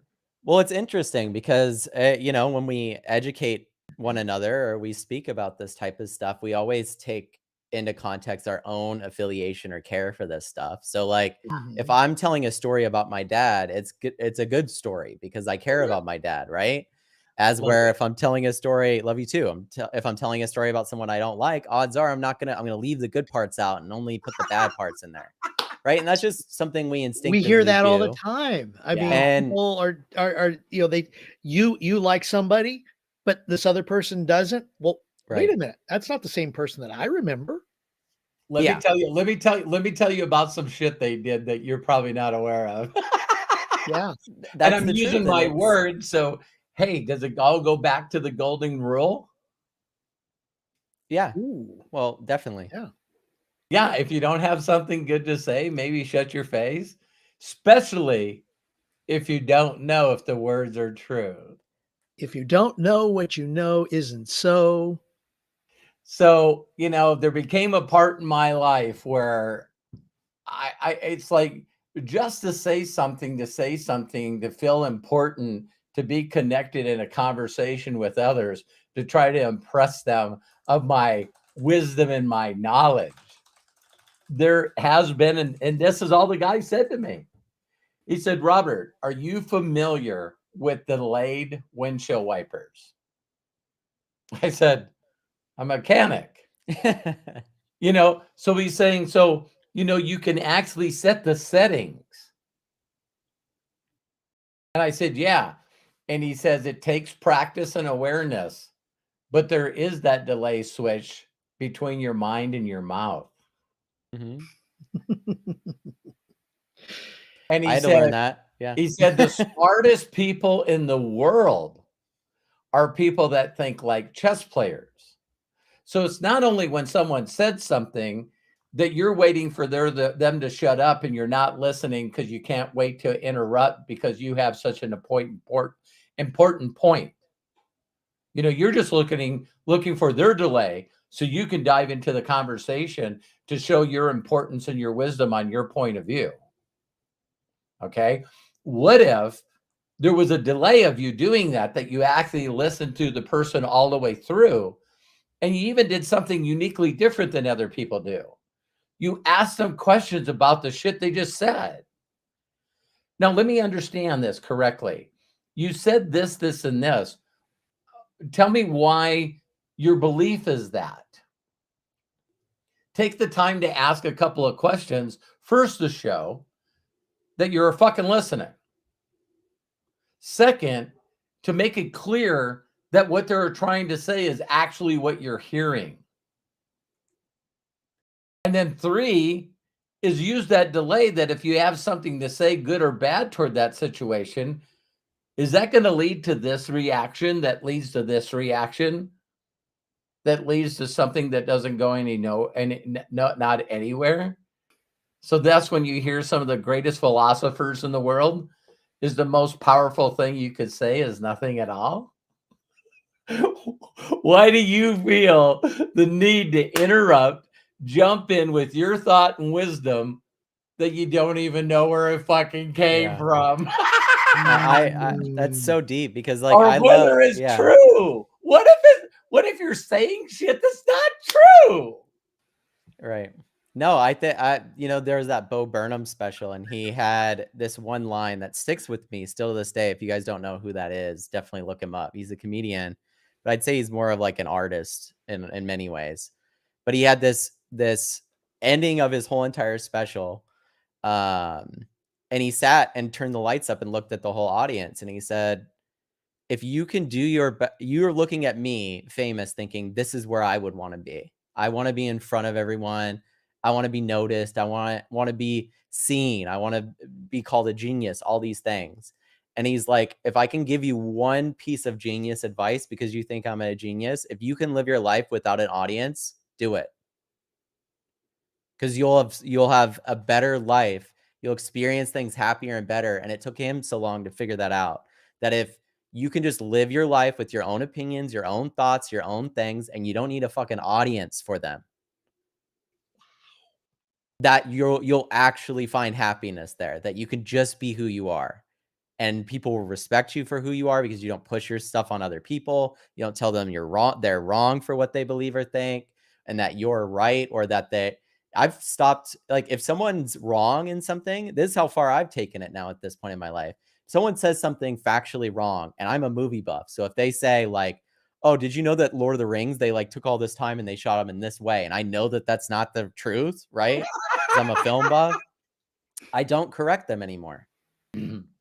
Because instead of just like you're saying, Dad, instead of thinking of what I would say, like, oh shit, they got this wrong, I'm going to be able to show them how smart I am. I know more than them. I think to myself, how would I feel if I just met somebody and I said something, and even though it's wrong, their first response was to tell me I was wrong? Yeah. I'll let someone else do that. Embarrass and humiliate me in front of other people. You know what I mean? Exactly. And you start to realize that, like, when you care for people and their words and how they think and how they feel, like you're saying, Dad, and you actually listen, you really, really start to have like actual friendships and relationships with people that have value, instead of, like you said, you give and you hope to receive. that goes away when you start having confidence in who you are and what you need from people and what you need from yourself, and you stop giving so much hoping to get it back. Right. Like, that's the truth of it. So, well, it really comes down to that whole thing too, is, when people just say, Matt, Craig, I understand what you're saying, but you shouldn't feel that way when you're not uniquely that individual. And you Right. don't know what we've gone through to get That- our Yeah. experiences. That Exactly, sentence Craig. should Yeah. be that sentence should be removed from your vocabulary. Yeah. It should really be removed from your vocabulary, because when, Matt was dealing with certain issues in his life, I really think God, because I believe in a higher power, whatever that is, that I had the wisdom to understand that I didn't understand what he was going through. That no matter if I was his father or all the personal development that I went through, I immediately understood that I didn't know how to help him. So I needed to find people that could help my son. That's when you know that you give a shit about somebody, is when you don't have the answers to help them, but you can encourage them and direct them in a position to get them in front of people who fucking can. Yeah. I love you, Dad, and I appreciate you for that. Like, I really, it's the truth. I think that is the true version of giving and not thinking, oh, I'm going to receive this or that. Because when I think back to that, and I think back to, finally being diagnosed with OCD and actually dealing like with the problems that I was mentally dealing with, it I don't think it would have happened that way if you would have been like, hey, here's this person that I know that is, if you would have said, this is the way to do it, I don't think I would have listened to you. And I No, think you're aware of that. I think that I am. that even in the cases, it's funny because even in the cases nowadays, the relationship that we have, I think I even do that to you now. And I've learned that from you, where it's Yeah. like, if I tell my dad this shit, he'll probably go, he'll listen to me because he respects me. But at the same time, if I get Alex Hermosi, the guy that's making millions of dollars, and I send him a video and he's like, hey, this is what's going on. Or it's like the CEO of Google talking about AI or Elon Musk. I'm like, a little different, right? Here's somebody that you respect. What is with that expert from afar? You know Well, what I I mean, mean? you teach it. So I think that someone's smart enough to not say, I don't know, but maybe I know someone that could deliver this message and help this person. right. See, we're definitely not on here. This is our podcast. But if anybody wants to know why you're struggling and failing in business, is because you're making it about you. You're the know-it-all. You're the person that's supposed to learn everything, and you're supposed to be the person that guides people, instead of just listening and putting them in front of people that can help them. Holy shit. So that's what I learned, that I try to get through to other people, is be good enough to give praise and recognition to someone smarter than you, and find people that have difficulties wanting to get to the next level of their life and make those intersect. Mm. I am not interested in rewriting this fucking book. Isn't that interesting? No, It's that's like so true. So you got these people that again, there's something in there, the words that people spoke to them make them feel that if they don't know the answers, that they're inadequate. When the people I, now at 61, respect the most is the people that tell me they don't know. Mm-hmm. I get so much gravitational pull that now I know the magic to making hundreds of billions of dollars is a person with a vision that's willing to share it with others, so they can share it with others, so the smartest people in the world come to your calling and make it happen. Yeah, you need others to do it. It's like, and you got the know-it-alls that go, they don't know anything. They just hired a bunch of people that know everything. That's a pretty good fucking skill right there. It's one of the most important ones to have.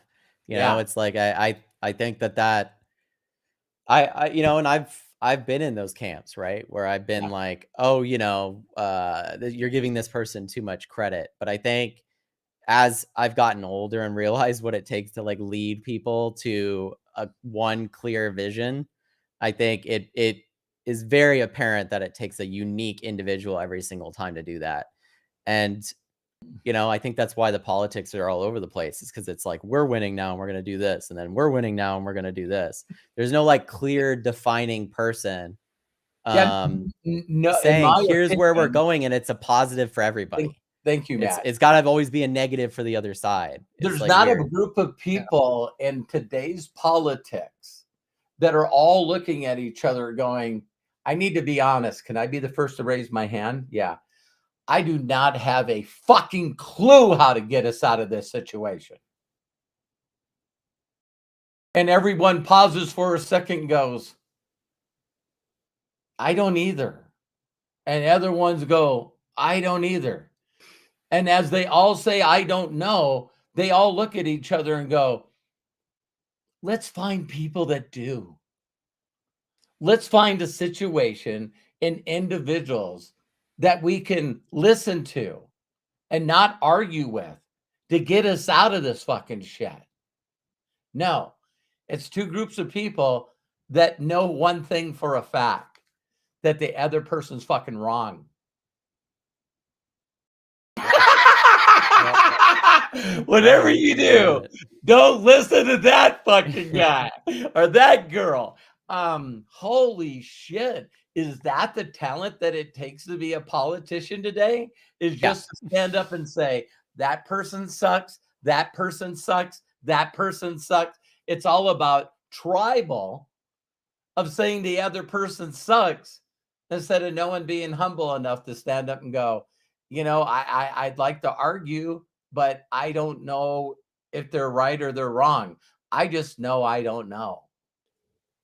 Yeah, I think it's gotten to that. You know way. how you know how we like the likes or the views or whatever because it gives us a certain feeling. I think politicians are still human, so what ends up happening is they find their group and niche and they just keep diving into it because they like the popularity and the fame and the money that comes with it more than the sense of community or anything else that comes with it. You know, What could I say? And God forbid they be wrong. What could I say that would go viral Right. so people know who the fuck I am? Well, if you've got that humility, ChatGPT. say you show up to a meeting with someone that's threatening you with nuclear war. And instead of pumping up your chest and going, we could hit you with weapons much bigger than nuclear weapons that you got. Just being humble and going, I don't want our people to die. I don't want your people to die. Let's figure out a solution to this problem and let's negotiate. Let's figure it out. Let's have a conversation about it. If you did that, then the news cycle the next day would be the president of the United States is weak and wants to talk with somebody else that's a dictator that hurts their own people and they're negotiating with someone that hurts their own people. Are you kidding me? Yeah. It's like, do you want everybody else to die? I'm confused what the solution you want is, because I think a true leader is someone that can look at a situation like JFK did or other presidents did in the past and go, if I overstep in this situation, it could mean the deaths of many, many innocent people. I'm not going to, my ego isn't worth that. It's not worth it. So we're going to wait it out. We're going to see. Well, people can say what they want about Richard Nixon. Okay. But the fact that he actually said and stepped down. I mean, I know there's other circumstances behind that, but Matt, what you just shared is exactly it. And that's what's missing. Yeah. We're not going to war and that's it. Okay. Well, we'll shoot you in Dallas and put a vice president in that will. Right. Yes. Yeah, no, I think that that's one of those timeline me and Terry right? just watched a documentary. It was like, oh my God, it makes you so mad that, you know, why I even thought for a millisecond that the government was telling me the truth. You know what I mean? But you're telling me that the PsyOps teams that wanted to keep going kept going after the guy that wanted to get rid of them disappeared or got eliminated. No. You used the word right there, Matt. Disappeared. Basically. Yeah, it's and again, it's funny, we talked about so many things in these couple of hours and we never left the subject. Well, I think it's one of those subjects that it's one of those subjects that there's these people over here that are going like, oh my God, this guy is becoming way too powerful. What if he said things that not only inspired the people, but he actually could get the people to like him so much that he could actually make change happen? That can happen. It's so interesting because you talk to people nowadays, and I truthfully believe that there's really like an extreme level of hopelessness as far as anything changing for the better. Yeah. And it's interesting because me growing up, right? I didn't get the 80s and the 70s or anything like that. I've got the 2001s on is most of my memory. So you can assume that the world quite different since then. And I think that there's this like obvious level of pessimism that exists where even if you had someone show up, like I was even saying, and you were humble and you were like, this is where we need to go. I still think with the world that we're living in today, you'd have a bunch of people saying that that's not possible. Right. And you know that, and you'd have a bunch of people saying that person is their heads in the clouds. They need to not be president because clearly they're psychotic. They think that everything can get better. Right. So I don't know. I'm just hoping that AI fixes everything. Yeah. Well, thank you for taking the words. You took my thoughts, Matt, like you usually do. I'm still, chief optimist officer. And I believe words are things, and the power of words that I'd like to leave everybody with in my closing statement is that thoughts are things, and thoughts applied to words are powerful. And whether you're a religious person or not, you can read a lot of things and it's like, I believed in this and I said this and then this happened. It wasn't just something that happened with God through the stories, whether you believe them or not. There's people that are consistently in this world that said things out loud to large groups of people that hated him and wanted to kill him. And the words change things. So, if you ever read The Science of Getting Great, the stories about Abraham Lincoln, whether you liked him or not, and why the book focused on him is because he had to solve a problem that wasn't solved before that time.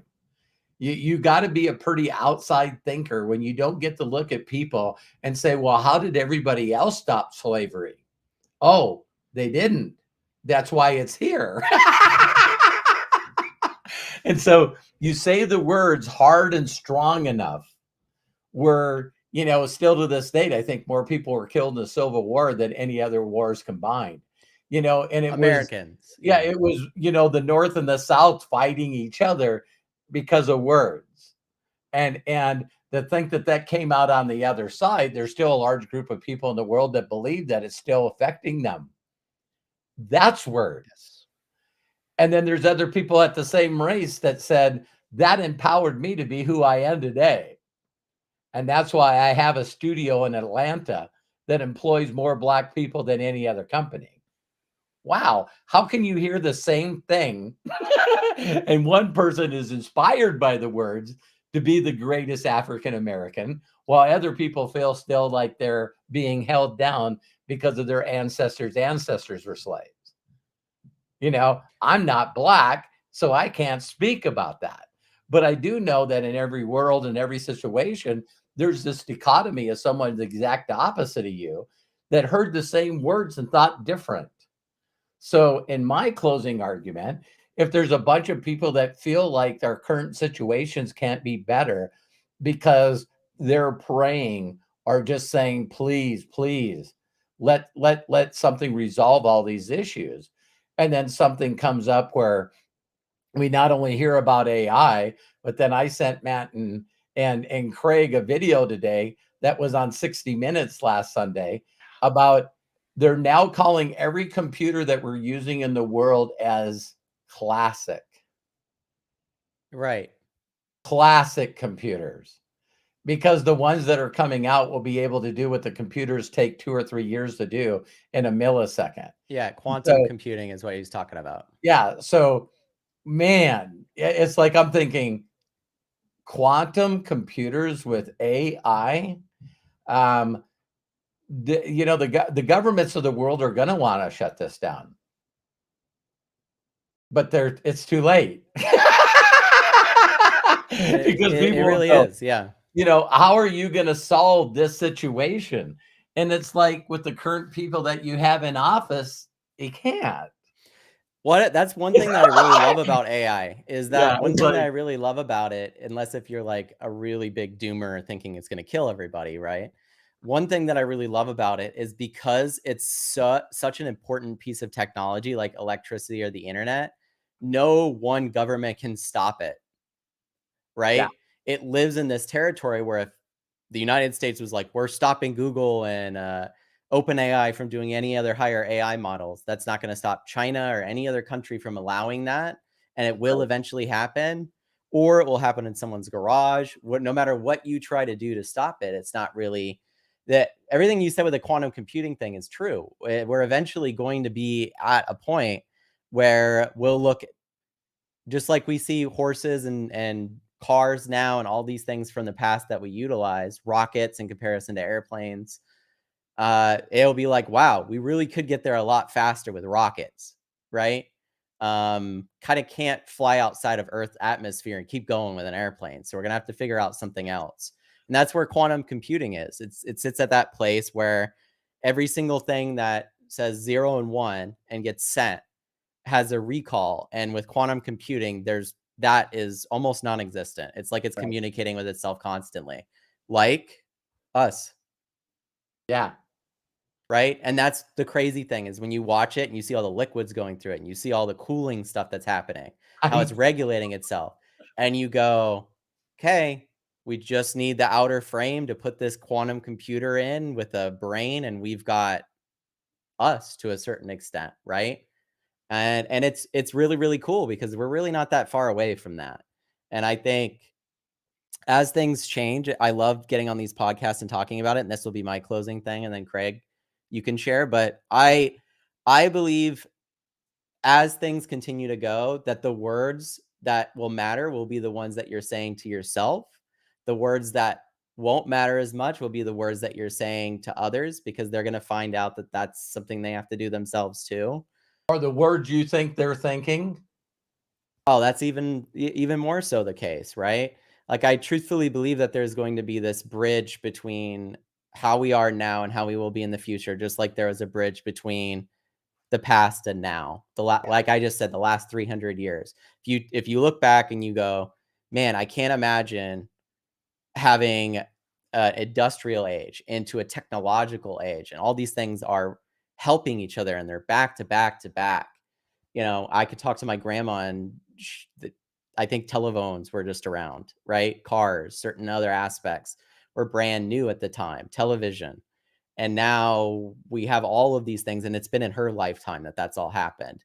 So I think in the future, all you could do is just work on the words that you say to yourself and how you go about those things, because words are important. As we've shared, how important are they? The most important. Yep. So that's my closing remarks. So Craig, to you. Well, the only way you guys have said so much already. and we all have, we've all shared our views. The one thing that just stood out within about the last 10 minutes. Yes, Robert, I do get some downloads too. Oh yeah. We all do. Yeah. Yes. But the pen is mightier than the sword. And think about that and how we do use words. People can hit you, people can strike you. But if people say certain things to you, can you forgive that? And that's something that we have to always be aware of. And I say that not just if I say it to you, But if I say it to me, Yeah.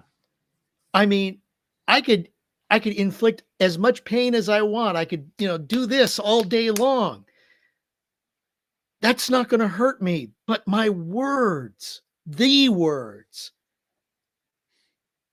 And Benjamin Franklin was right in that regard.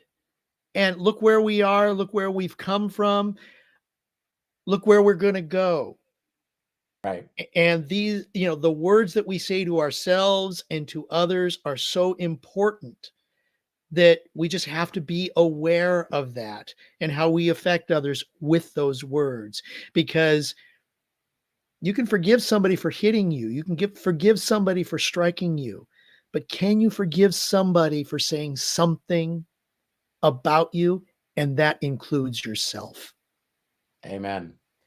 That's beautiful. I think that's a perfect. Good close. Thank you, Craig. That's why he's the MC right there. I feel like you just tied it all together. So thank you for that. Well, thank you. You guys are the inspiration. You guys are all words. We're all in that little synergy thing that we're willing to trust each other and be open enough with each other where we get to spin off each other. And so where, more than one is there's another mind in the midst, whether people believe it or not. And that's where the mastermind came from. So, right. Go ahead, Craig, close her out. Thank you guys so much. Thank you, Matt. Thank you guys very, very much. Bless you. You can also follow Robert Hollis at roberthollis.com. Also on YouTube at roberthollis.com/YouTube. On Instagram at instagram.com/official Robert Hollis.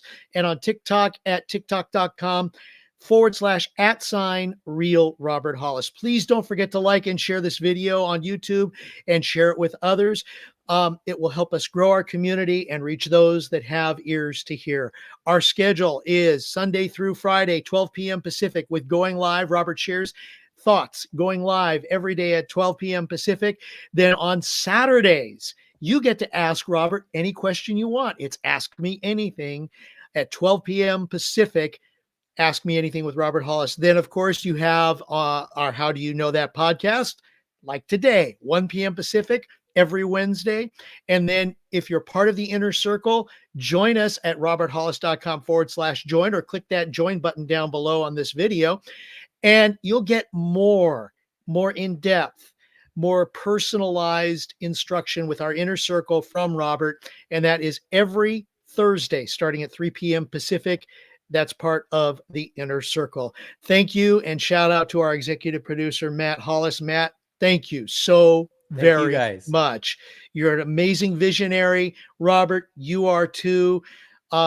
Bless each and every one of you. And thank you for watching and taking time out of your busy schedule to be a part of our podcast. We appreciate you. We love you. Until next time, please be good to yourselves.